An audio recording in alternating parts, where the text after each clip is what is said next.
Gedung DPR RI kembali dikepung ribuan massa. Mahasiswa, buruh, hingga aktivis tumpah ruah di Senayan. Spanduk bertuliskan, suara rakyat, suara kebenaran. Berkibar, orasi bergemuruh, dan aparat berjaga dengan barikade kawat berduri. Pertanyaannya, apa sebenarnya yang membuat rakyat kembali turun ke jalan? Aksi besar ini dipicu oleh keputusan DPR terkait kenaikan gaji anggota dewan dan pembahasan beberapa rancangan undang-undang kontroversial. Publik menilai keputusan itu tidak peka terhadap kondisi rakyat. Di tengah harga bahan pokok naik, pajak daerah melonjak, dan ekonomi melemah. Massa aksi menuntut DPR untuk membatalkan kebijakan tersebut, serta mengembalikan prioritas anggaran kepada rakyat. Aksi dimulai sejak pagi. Ribuan mahasiswa dari berbagai universitas bergabung dengan serikat buruh. Mereka membawa poster, bendera organisasi, dan toa besar untuk orasi. Jalanan di sekitar Senayan macet total. Orasi bergema, turunkan gaji DPR, hidup rakyat, hidup buruh. Menjelang sore, aksi memanas.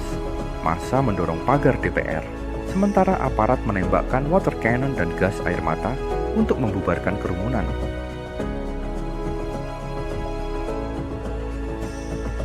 Pihak DPR merespons dengan menyatakan bahwa kenaikan gaji diperlukan untuk meningkatkan kinerja. Namun pernyataan ini justru memicu amarah publik. Sementara itu, pemerintah berusaha menenangkan dengan janji evaluasi. Tapi bagi massa, janji evaluasi hanya kata-kata yang sudah terlalu sering didengar. Ya, mari kita sama-sama saling hormat-menghormati dalam menyampaikan aspirasi. Kami juga di DPR akan menampung semua aspirasi dan tentu saja semua aspirasi itu akan kita sama-sama bicarakan untuk kita sama-sama perbaiki. Di media sosial, ribuan unggahan berisi kritik, meme sindiran, hingga rekaman langsung dari lokasi aksi viral di berbagai platform. Demo ini bukan sekadar peristiwa jalanan, tapi juga pertempuran opini di ruang digital. Publik merasa suara mereka dikhianati, sementara DPR dianggap makin jauh dari rakyat. Demo di depan DPR bukan pertama kali terjadi. Dari reformasi 1998, aksi menolak RUU Omnibus Law, hingga aksi mahasiswa 2019, semua punya pola sama. Rakyat turun ke jalan karena merasa suara mereka tak didengar.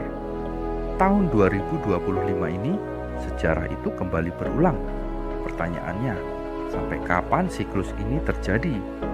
Demo besar di DPR menjadi simbol bahwa rakyat tidak tinggal diam. Tapi apakah aksi ini akan menghasilkan perubahan nyata? Atau hanya jadi catatan sejarah protes yang berlalu begitu saja? Pada akhirnya, yang dipertaruhkan bukan hanya angka gaji atau pasal undang-undang, tapi kepercayaan rakyat terhadap wakilnya sendiri. Menurut kamu, apakah demo masih efektif untuk mengubah kebijakan DPR? Atau sudah waktunya mencari cara baru untuk menekan pemerintah? Tulis pendapatmu di komentar. Dan jangan lupa subscribe untuk pembahasan fenomena sosial terbaru.